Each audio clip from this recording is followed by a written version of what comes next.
Good morning students. आज हिंदी में part 17 रे मन न हो निराश का एक्सरसाइज करेंगे, तो आप लोग भी कॉन्सेंट्रेट होकर के पेज नंबर 136 ओपन कर लीजिए। दिया हुआ है श्रुत लेख उच्चारण, डिफिकल्ट शब्दों के उच्चारण यहाँ पर दिया हुआ है। मंजिल, लक्ष्य, एकांकी, सींच, क्षितिज, उम्मीद। तो ये तो रहा आप लोगों का श्रुत लेख डिफिकल्ट शब्दों का उच्चारण। नेक्स्ट पेज नंबर 137 देखते हैं।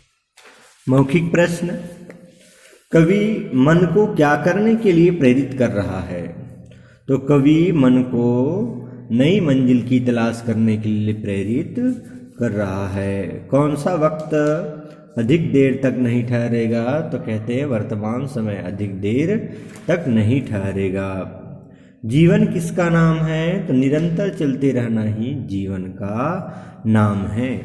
निम्नलिखित भाव कविता की किस पंक्तियों द्वारा व्यक्त किए गए हैं? जीवन में आगे बढ़ने से ही खुशी मिलती है। तो कविता क्या है इससे रिलेटेड? क्या कहीं थमकर बता तू कभी खुश रह पाएगा? चाहे कितनी भी बाधाएं आए वीर आगे बढ़ते जाते हैं। राह रोड़े अटकाते हैं बहुत, पग सीधे भटक जाते हैं बहुत, पर जो लक्ष्य कभी भूलते नहीं वे ही वीर कहलाते हैं बहुत। कर्मयोगी अपनी खुशियाँ प्राप्त कर ही लेते हैं। इससे रिलेटेड कविता की पंक्ति है। कर्मपथ के योगी फिर भी अपनी खुशियाँ लेते हैं सींच। नेक्स्ट लघुत्तरी प्रश्न रिटर्न वर्क, ये आप लोगों का बुक वर्क में इसको मैं सेंड करूँगा। नेक्स्ट दिया हुआ है कविता की पंक्तियाँ पूरी कीजिए, यह वक्त बार बार आएगा। इसमें जो दिया हुआ है इसको आप लोगों को बुक के आधार पर कंप्लीट करना ही आप लोगों का होमवर्क है। ओके, पेज नंबर 138 को करते हैं। भाषा से दिया हुआ है, दिए गए शब्दों का एक तुकान शब्द कविता से और एक तुकान शब्द अपनी ओर से लिखिए। तो निराश का तलाश, आस इसमें भी है, निराश, आस, तलाश, हताश। आएगा, पाएगा, जाएगा, काम, नाम, धाम, अटकाते, कहलाते, लटकाते, बीच, सींच, नीच। तो तुकान शब्द से एक ही जैसे प्रोनाउंसिएशन आना, ध्वनि उत्पन्न होना। तुकान शब्दों से कविता में गेयता का गुण उत्पन्न होता है। उठा पटक व ताना बाना द्वंद्व समासयुक्त समस्त पद है। इसी प्रकार के 10 अन्य समस्त पद लिखिए। तो उठा पटक जैसे आना जाना, खाना पीना, यहाँ वहाँ, सोना जागना, ऊपर नीचे, लाभ हानि, दिन रात, सोना चांदी, जस अवजस, ऊंचा नीचा, ये सब क्या है? द्वंद्व समास के उदाहरण हैं। निम्नलिखित शब्दों के 2 अलग अलग अर्थ लिखिए। मन का अर्थ क्या होता है? तो मन को हृदय भी बोलते हैं, 40 शेर की तौल भी बोला जाता है। पर का मतलब पंख भी होता है, परंतु होता है। राग का अर्थ विशिष्ट गान का प्रकार भी होता है, अनुराग और प्रेम भी होता है।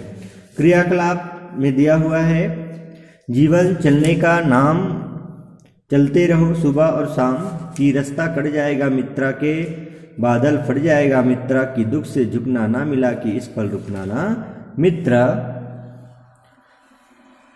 ये पंक्तियां प्रसिद्ध फिल्म शोर के एक गीत से ली गई हैं। इस गीत के बोलों के विषय में कथा में अपने साथियों से बातचीत करिए। तो मीटिंग में आप लोग अवश्य चर्चा करिएगा।